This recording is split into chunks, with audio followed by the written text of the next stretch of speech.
അടിപൊളിയാണ്. പിന്നെ സീനുകളൊക്കെ ഗംഭീരമായിട്ട് സിംഹമായിട്ടുള്ള സീനുകളൊക്കെ നന്നായിട്ട് വന്നിട്ടുണ്ട്.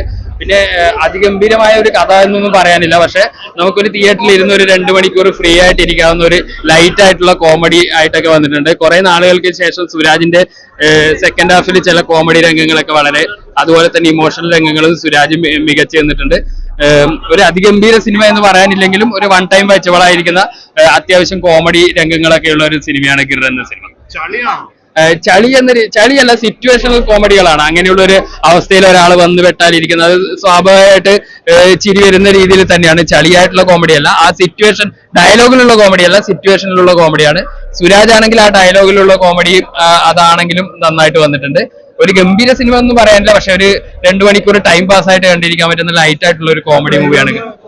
ആ ട്രെയിലർ പോലെ തന്നെ വളരെ ലൈറ്റ് ആയിട്ടുള്ള ഒരു മസ്റ്റ് വാച്ച് തിയേറ്റർ എന്ന് പറയാനുള്ള അങ്ങനെയുള്ള രീതിയിലൊന്നുമില്ല. പക്ഷെ നമ്മൾ ഈ സൂ ഒക്കെ പ്രതീക്ഷിക്കുമ്പോൾ ഭയങ്കര അതിന്റെ VFX അതൊക്കെ അങ്ങനെയൊന്നുമില്ല. അതൊക്കെ വളരെ ഒറിജിനാലിറ്റിയിൽ തന്നെ ആ സിനിമത്തിന്റെ സീനുകളായിട്ടാണെങ്കിലും എല്ലാം വന്നിട്ടുണ്ട്. ഒരു ലൈറ്റ് ആയിട്ടുള്ള ഒരു ടൈം പാസ് ആയിട്ടുള്ള ഒരു one time watchable comedy movie എന്ന രീതിയിലാണ് ഗിർ വന്നിരിക്കുന്നത്. സത്യമായിട്ട് പറയുകയാണെങ്കിൽ പടം ഒരു ആവറേജ്. വെഞ്ഞാറമൂട്ട് അഭിനയം നല്ലതാണ്, പക്ഷെ കഞ്ചാബോട് അഭിനയം എനിക്ക് അത്ര ഇഷ്ടപ്പെട്ടില്ല. ഒരു ക്ലീശ മേക്കിംഗ് ആണ്. ടോപ്പിക്ക് നല്ല ടോപ്പിക്കായി, പക്ഷെ അത് ലോജിക്കലി റിയലിസ്റ്റിക് ആയിട്ട് തോന്നിയില്ല. കോമഡി ഉണ്ട്, കോമഡി ചിലർ വർക്കൗട്ട് ആയിട്ടുണ്ട്, ചിലർക്ക് കുഴപ്പമില്ല. മൊത്തത്തിൽ കണ്ടിരിക്കാം. വെഞ്ഞാറമൂട്ടാണ്, അതായത് വെഞ്ഞാറമൂട്ട് ബാക്ക് ടു കോമഡിയാണ്, കുഞ്ചാബും ബാക്ക് ടു റൊമാൻസ് ആണ്. ഒരു പരിധി, ഒരു ആവറേജ് പടം. അതുപോലെ ഒരു ലൈനൽ വെച്ച അങ്ങനെ പുതിയ ടോപ്പിക്കേ കുറച്ച് നല്ലതൊക്കെ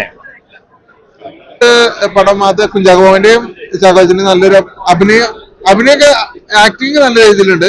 പിന്നെ പടത്തിന്റെ കഥ എന്ന് പറഞ്ഞ ഒരു സിമ്പിൾ കഥയാണ്, അതുകൊണ്ട് തന്നെ അധികം ഒരു വൺ ടൈം വാച്ചബിൾ ആയിട്ട് തോന്നുള്ളൂ.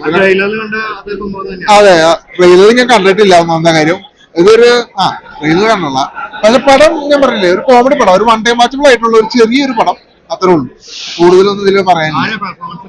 പെർഫോമൻസ് സുരാജ് നല്ല രീതിയിൽ ചെയ്തിട്ടുണ്ട്. പിന്നെ കുഞ്ചാക്കോവനും അഭിനയിച്ച് എല്ലാവരും ചെയ്തിട്ടുണ്ട്. പക്ഷെ അതിൽ ലാസ്റ്റ് ഒരു ചെറിയൊരു സംഭവം വന്നിട്ടുണ്ട്. അതിൽ എനിക്ക് സുരാജിന്റെ അഭിനയത്തോട് അത്ര യോജിപ്പ് തോന്നിയില്ല. എന്തായാലും കുഴപ്പമില്ല, കണ്ടിരിക്കാം.